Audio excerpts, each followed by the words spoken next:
How did South Korea become a cultural juggernaut? Now, this was the title of an article by the New York Times earlier this week, and we, for our part, shall seek to answer that very question in today's panel discussion. I have music critic Kim Young-dae. It's a pleasure to have you back with us, Young-dae. It's good to be back. I also have Professor Oh Jun-seok from Sookmyung Women's University. Welcome back, Professor. Thank you for having me. And joining the session virtually is Professor Robert Chi-sung-koo at Binghamton University. Thank you for being with us at this hour, Professor Koo. Thank you for having me. Thank you. Right, we'll start here in the studio then, Young-dae. Let's begin with your take on the rave reviews over Squid Game across the globe. It's real Hallyu. I mean, it's amazing turnaround. Hallyu, the word has been circulated since early 2000, but at the time it meant only a local phenomenon around the Asian area. But now people really started to pay attention to all the details of the Korean contents in terms of how actually the story is told, how the specifics are, and the story were displayed in this type of contents. Well, NPR, the American media, they pointed out that Squid Game might be too tough for American audience or general public because it's too specifically Korean. But it doesn't matter. I mean, it's wrapped with amazing cosmopolitan aesthetics, but still at its core, it's Korean contents. So it is still acceptable, it's digestible. And so now we are actually facing a new phase that the Korean, very Korean contents, well, whether it's music or movie or a TV drama, could be accepted by the global audience and help them to understand more about Korea.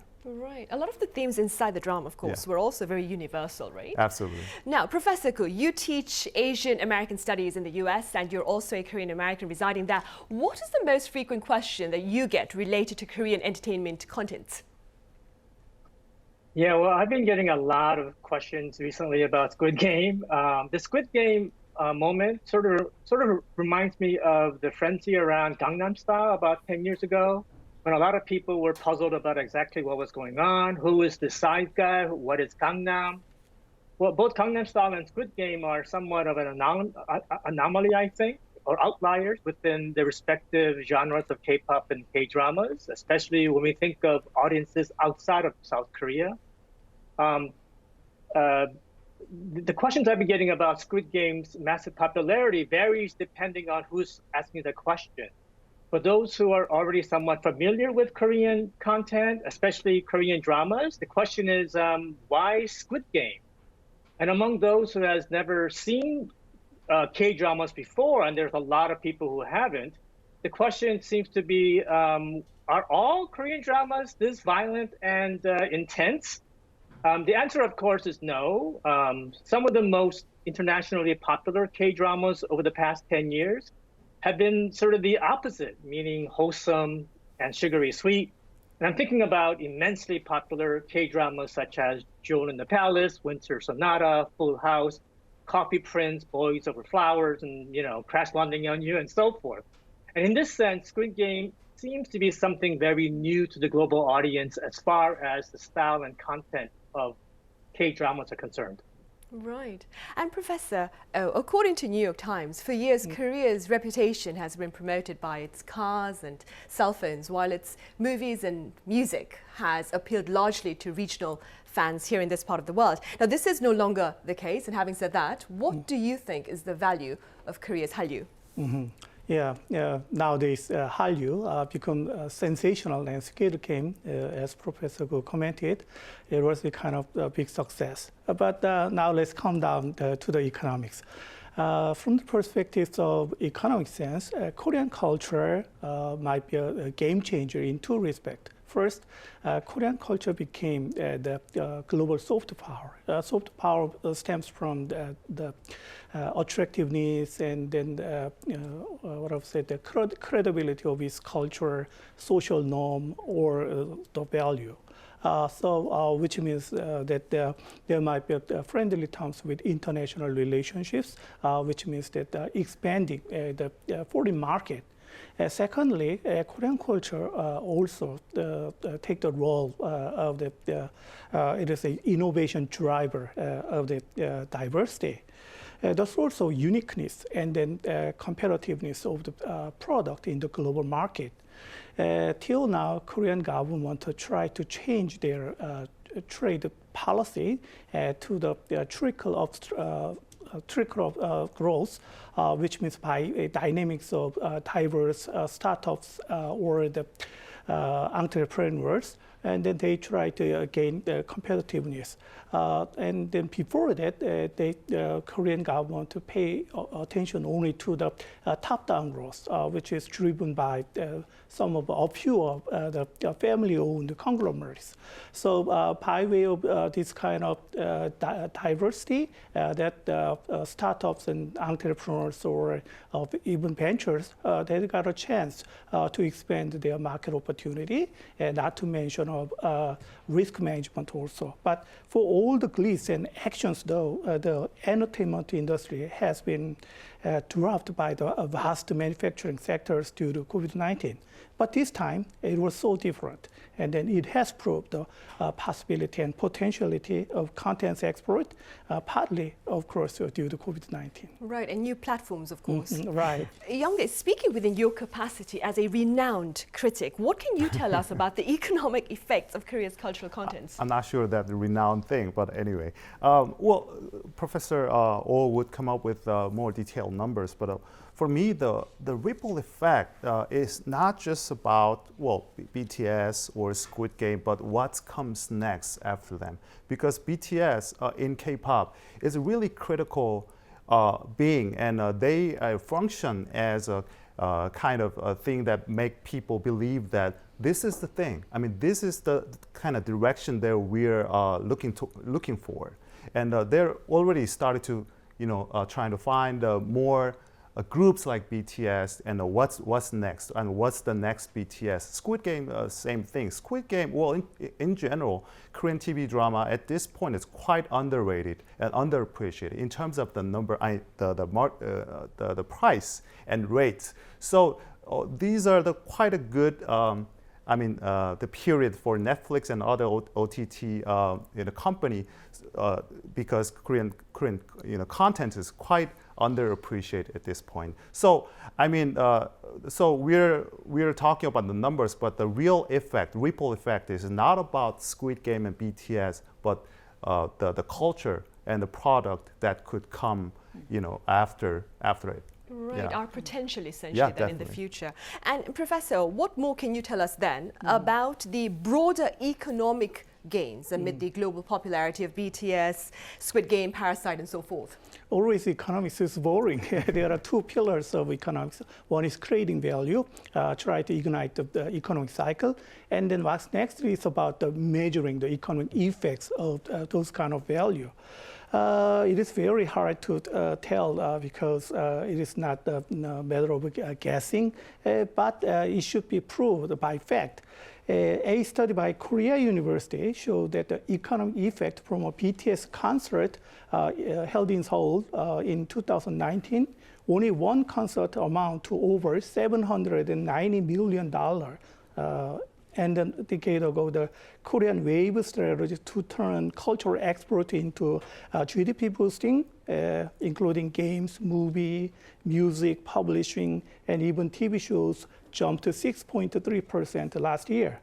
Korea's cultural output still tiny, limited its economic effect compared with key exports like semiconductor or petrochemical products. But the context exports were just less than 11 billion US dollar in 2020. But still there is a hope. And this is just 1/10 the business computer chips do. But we have to expand this kind of market opportunity and then diversify the market opportunity in the global market. Entertainment industry rival Korea's cosmetic sector and then household appliances. And then from this perspective, we have to think about the packaged product, something like furnishing the home appliances equipped with like the subscription service, like providing the K-contents or K-product, something like that. So it might be the kind of diversifying our chances of business opportunity in the global market. Right. And Professor Koo, as a scholar looking into the country from outside, what are your thoughts on the export of Hallyu and its wider implications? Yeah, it's tempting to, I think, compare it to the United States' soft power, which is wielded for the much of the 20th century. And South Korea seems to have picked up the baton in the first 2 decades of the 21st century. Of course, there are some similarities and differences. The obvious difference is that the global influence of American culture has been accompanied by America's military and economic might. Korea's influence has mainly been, it seems to me, economic and consumer-oriented, with Korean brands like Samsung, Hyundai, and now Bibigo leading the charge, rather than the Korean military. And also the notion that the United States somehow imported these virtual notions of liberal democracy around the world through dissemination of American culture is not entirely correct. In many instances, it was the opposite, where the U.S. has interfered with indigenous and local democratic movements. So in many ways, South Korea seems to be mimicking the United States in its application of soft power around the world, especially in places that are economically less powerful than Korea, in places like Vietnam, the Philippines, Thailand, Indonesia, South America, and even parts of China, Africa, and Middle East. And just as many parts of the world saw the U.S. as a land of opportunity paved with gold, it appears that Korea has taken up this reputation as well. People around the world watch and listen to K-pop videos and K-dramas with all these beautiful young stars living in luxury and eating delicious food, and they too want to come to Korea, or they want to be Korean as well. At least that was the impression given by the Korean popular culture before Squid Game. What could be interesting to see going forward is how Korea is depicted in Squid Game can coexist with the Korea reflected in, say, BTS and Crash Landing on You.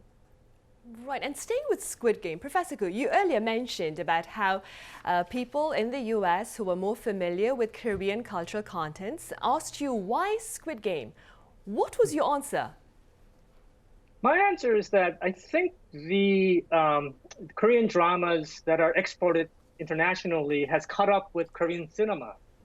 From the very beginning of Korean cinemas going global with, say, Old Boy and Mother and Poetry, those era, Korean movies were seen as ultra-violent, psychologically really intense. And that's not what you saw in Korean dramas. In Korean dramas, you saw everything being romantic and funny and beautiful, happy ending. I think in that sense, Korean dramas have in content merged with Korean films that was so popular in this country. And I think Parasite had a lot to do with that. I see. Meanwhile, Youngdae, BTS is diving into crypto space as its management company Hypes has signed a deal that is to produce non-fungible tokens of the group's 7 performers. Could we start first briefly with what non-fungible tokens are, and do tell us a bit more about such efforts by Korea's entertainment industry to diversify its market? So NFT is basically a digital tag. So when it's attached to a certain product, it's an online product, it could be exclusive item. How many, no matter how many items are created. It's like a limited edition. NFT, yeah, limited edition, or a signed book, signed copies of book. So, well, everyone in the industry, not just in Korea, but in the US as well, they're trying really hard to incorporate this new technology, cyberspace and everything, metaverse, into their own business model. But I think K-pop has a really good position because K-pop, the ultimate surge of K-pop was born with it. I mean, it was born with the idea of new technology or the cultural technology and template and new media, YouTube, Twitter. So, so this for me is kind of inevitable future, and they again they're in a really good position because if you look at the nature of K-pop, especially idol group, it's full of characters that can be copied. It can be kind of characterized with the virtual, for the virtual character on metaverse. So it's so natural. So the process, the transition from physical being to online being is so natural and effortless for K-pop. So I think it will take way less time to make this whole industry to another level. So I think, yeah, K-pop has a really good position. I like that, Young. They Yeah. take it to the next level then. Next level. Professor Koo, we've compared Korea's Hallyu to the US cultural contents. How does it compare then to that of its neighbors like Japan and China? Yeah, that's a really complicated question that I think someone could easily write a dissertation on. One possible answer, I think, is timing in terms of its the current place of Korean content compared to Chinese or Japanese. As mentioned in the earlier guest, the Korean wave coincided with the digital technology and social media platform being a regular everyday life of Korea. And this wasn't entirely coincidental, of course. I think Korea, better than China or Japan, embraced the digital technology much early on, meaning in the late 1990s. And while American record companies and rock groups such as Metallica were suing consumers for pirating their music using home computers, Korean companies and artists were embracing this new technology. And so it seems that Korean pop culture, once again comparing it to Chinese and Japanese, who is still very popular in many regards, but not to this degree in this concentration. The Korean content seems to be geared specifically toward reaching international audiences in specific ways, almost as a part of a DNA makeup of Korean pop culture, which I don't think Japanese and Chinese culture producers thought about. Could you tell us a bit more about that, Professor Koo? What about Korean cultural content makes it so appealing to the international audience?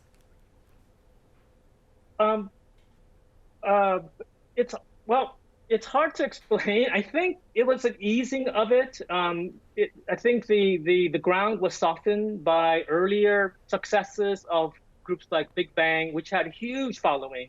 21, say Girls' Generation. They all tried to make an imprint in the United States in ways that Japanese and Chinese popular groups did not.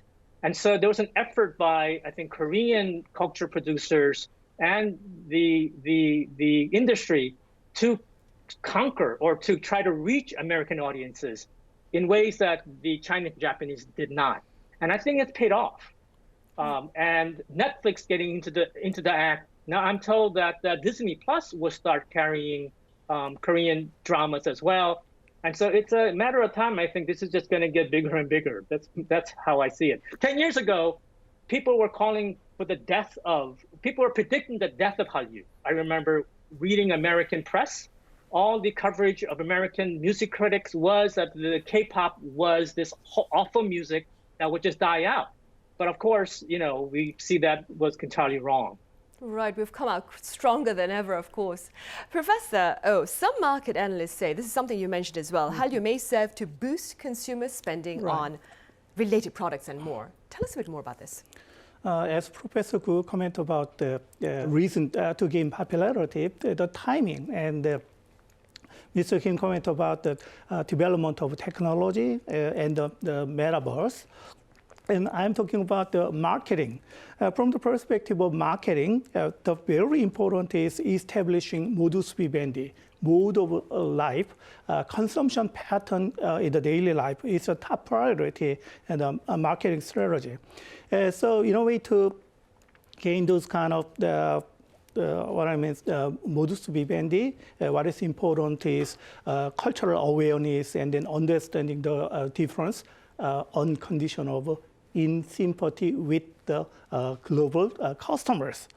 With the success of this kind of Hallyu, that it might be a catalyzer of global sales in the market, and then it's exactly like a situation when you drop by a Starbucks coffee shop, and then not just grabbing a cup of coffee, but you also want to stay there to feel the moment of sympathy with other customers, and then you want to be part of the Starbucks ambience.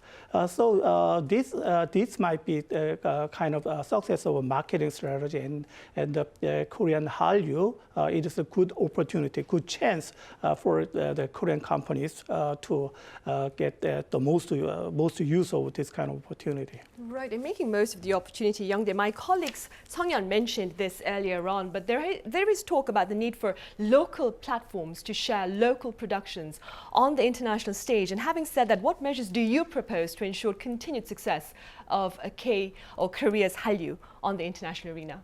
Well, we never saw ourselves as underdog, top dog. You know, we always consider us as an underdog, and the plan was built around that idea. But now, Hallyu literally means that we're in the pilot seat and lead this whole stream. So, what is next? I mean, there is a risk and there is an opportunity. For instance, K-콘텐츠 is becoming a new model to be copied, to be modulated.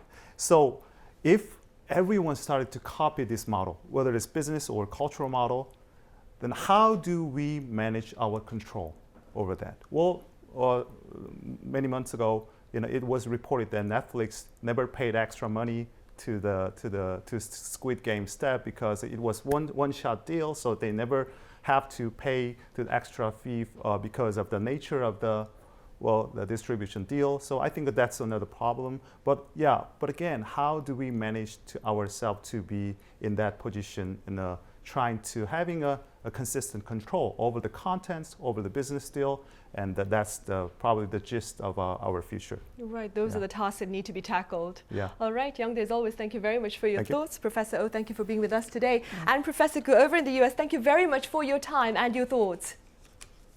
Thank you.